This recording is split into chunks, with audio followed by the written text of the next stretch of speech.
So Jimmy Butler wants a max contract, but Pat Riley ain't having it.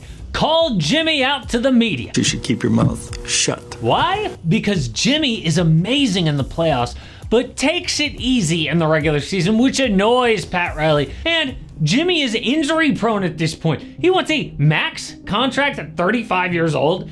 So a new report from the New York Post says the 6-time All-Star Jimmy Butler is the most accomplished standout potential free agent, and he likes Brooklyn. According to sources close to the player. Oh, really?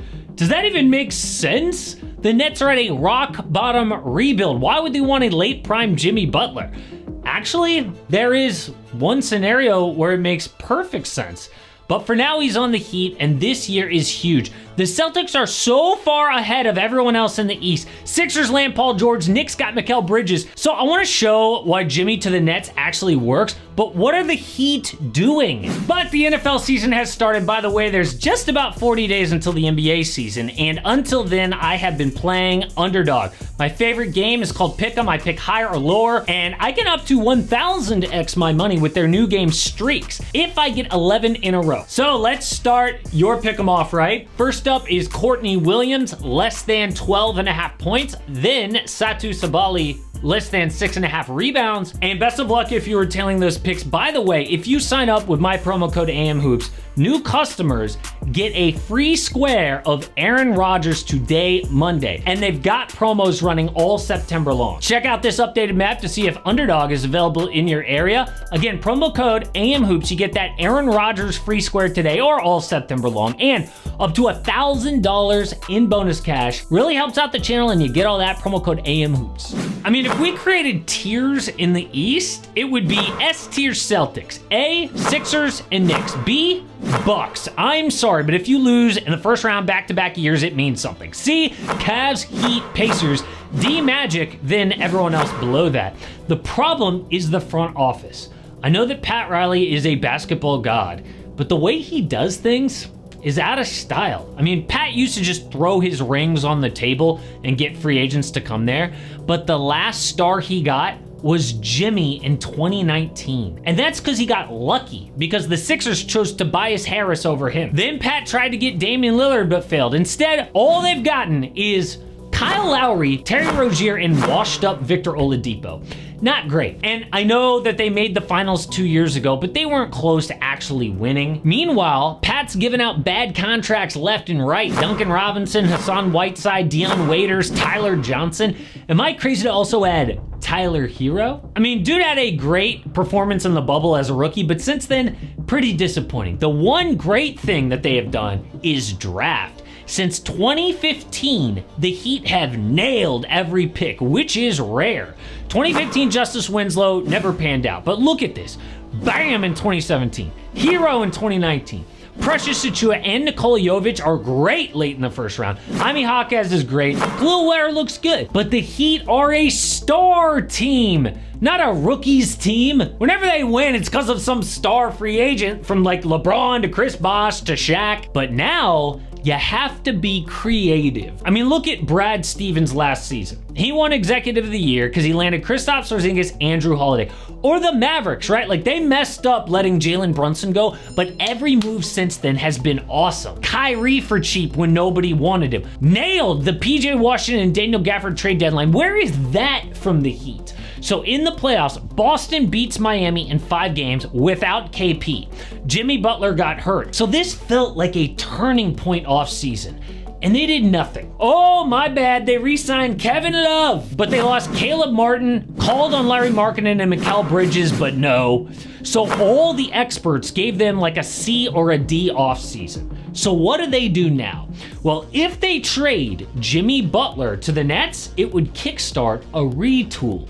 Not a rebuild, a retool around Bam Adebayo. Because whoever comes next, it is Bam's team no matter what. Dude was amazing at the Olympics and is good enough to be core on a championship. I don't think Bam will ever be like that #1 guy. He needs like a Giannis or a Kevin Durant on offense.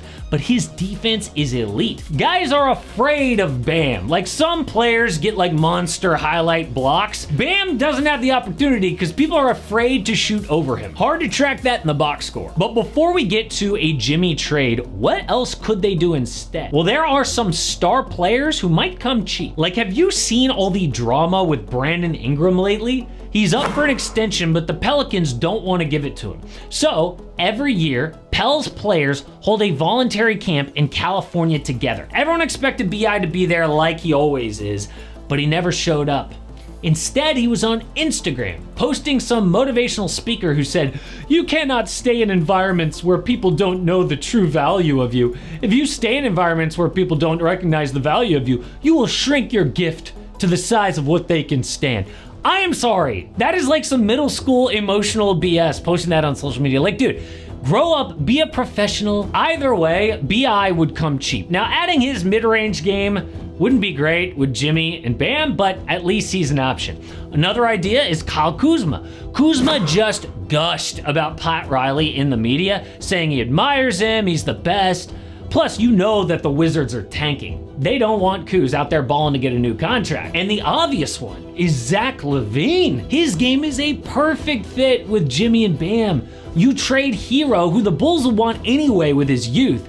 Maybe 1 draft pick, maybe 0. I mean, if he's healthy, Zach is an all-in move for Miami. But if not, Jimmy has to go. He is a free agent this coming summer. If he doesn't re-sign, they lose him for nothing. Somebody's gonna offer him a big deal, by the way, because this year Jimmy will go off. He is so motivated to have a big year for a new contract. I mean, we just saw injury-prone Paul George get $212 million from Philly. One option is the Houston Rockets, who are ready to win now. Another is the Nets. It sounds crazy because they're tanking, but imagine this. They have a horrible year and somehow land the #1 pick for Cooper Flag. Then they sign and trade for Jimmy to preserve their cap space. And Brooklyn is projected to have up to $70 million to spend.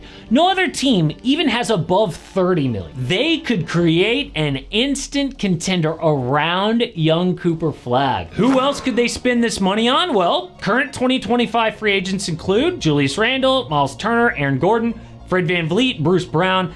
Not an amazing list, I admit it, but Brooklyn's no stranger to a big trade either. My point is it's possible, but I think Jimmy leaked this news for one reason: money. He knows that the Nets have the most cap space to spend, and he's trying to leverage them to get a max contract from the Heat, but he needs someone else to want him, or else Pat Riley's not gonna bid against himself. I mean, if you believe this Nets rumor, ask yourself this: is it a coincidence that the one team that Jimmy likes just so happens to have the most money next summer? No. No one just likes the Nets, okay? I'll tell you what he likes: their money. Okay, so who else might Jimmy like next season? Well, the cap space rankings are the Nets, who have almost $50 million for sure, but could have up to $70 million. Remember, they're getting Ben Simmons' contract off their books. Then the Rockets, the Wizards, and the Spurs. I guarantee Jimmy will leak how he likes his hometown Rockets and their young squad, or how he'd be infatuated to play with Victor Wembanyama. But the truth is, he wants to be a Heat, but he needs Miami to feel like he might leave somewhere else. Then he actually needs to go somewhere else if it comes down to it, like PG eventually did with the Clippers. But the Heat need to do something big, or Jimmy might actually leave for one more bag. And yo, another crazy situation is the Phoenix Suns. They've got 1 year to get this right, or all hell breaks loose. I mean, imagine if KD left them with already no draft picks and Bradley Beal. So I looked at next year in Phoenix, and why KD's haters might actually be right.